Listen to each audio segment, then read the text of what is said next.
Hello guys, നമുക്കിന്നൊന്ന് പുറത്തൊക്കെ പോയിട്ട് വന്നാലോ? കുറേ ദിവസമായി മുട്ടയ്ക്കടയിരിക്കുന്ന എനിക്ക് ഹോസ്റ്റലിൽ തന്നെ ഇരിക്കുന്നു. കൂടെ ഉണ്ടായിരുന്ന എല്ലാവരും വെക്കേറ്റ് ആയിട്ടുണ്ട്. ഇനി ഞാനും ഒരു കുട്ടിയും മാത്രമേ ബാക്കിയുള്ളൂ.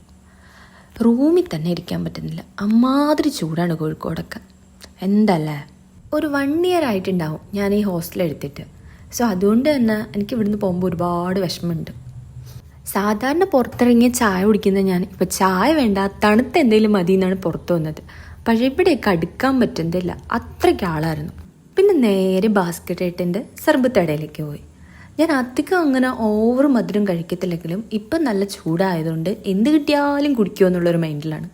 പിന്നെ ഒരു സർബത്തൊക്കെ കുടിച്ചിട്ട് നേരെ അവിടുന്ന് പോയത് പാളയത്തോട്ടാണ് കേട്ടോ. കൂടെയുള്ള കുട്ടി നാളെ വെക്കേറ്റാവേണം. അപ്പോൾ അവൾക്ക് അമ്പലത്തിൽ കയറണമെന്നും പിന്നെ അവിടെ ഇവിടെയൊക്കെ പോകണമെന്നും പറഞ്ഞപ്പോഴത്തേക്കും പിന്നെ അതെല്ലാം കൂടെ കഴിഞ്ഞിട്ട് ബീച്ചിൽ പോകാമെന്ന് വിചാരിച്ച് അങ്ങനെ പ്രത്യേകിച്ച് ഒരു ഐഡിയ ഇല്ലാതെ വന്നിറങ്ങിയതാണ്. അപ്പോഴാണ് ഈ സാധനം കാണുന്നത്. കുറേ നാളായിട്ട് ഇതിവിടെ ഉണ്ടെങ്കിലും ഇതിനകത്തോട്ടൊന്നും കയറാൻ ഇതുവരെ മനസ്സ് തോന്നിയിട്ടില്ല. എവിടെ പോയാലും എൻ്റെ കണ്ണ് ആദ്യം എത്തുന്ന കുറേ പുസ്തകങ്ങളിലോട്ടാണ്. പണ്ട് കുറേ കളക്ഷൻസ് ഒക്കെ ഉണ്ടായിരുന്നു, ഇപ്പോഴും ഉണ്ട്. പക്ഷെ അധികം അങ്ങനെ ഇപ്പം വായിക്കാനുള്ളൊരു മനസ്സ് കിട്ടാറില്ല.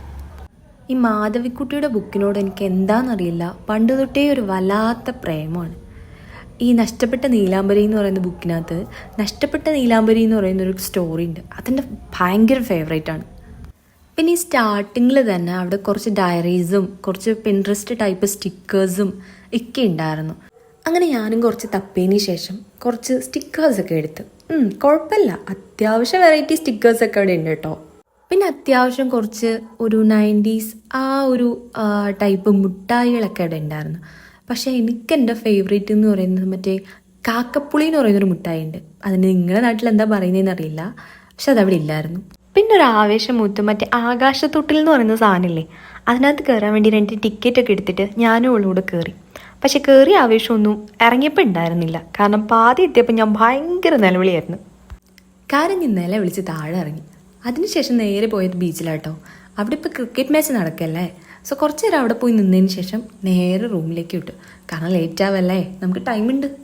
പോകുന്ന വഴിക്ക് ഈ സാധനം ആരോ പൊട്ടിക്കുന്നുണ്ട്. ഏതോ ഫ്രണ്ട്സ് എല്ലാം കൂടി ബർത്ത്ഡേ സെലിബ്രേഷൻ കണ്ടാന്ന് തോന്നുന്നു. പിന്നെ അത് നോക്കി വായും കീറി അവിടെ കുറച്ച് നേരം നിന്നതിന് ശേഷം നേരെ റൂമിൽ വന്നു.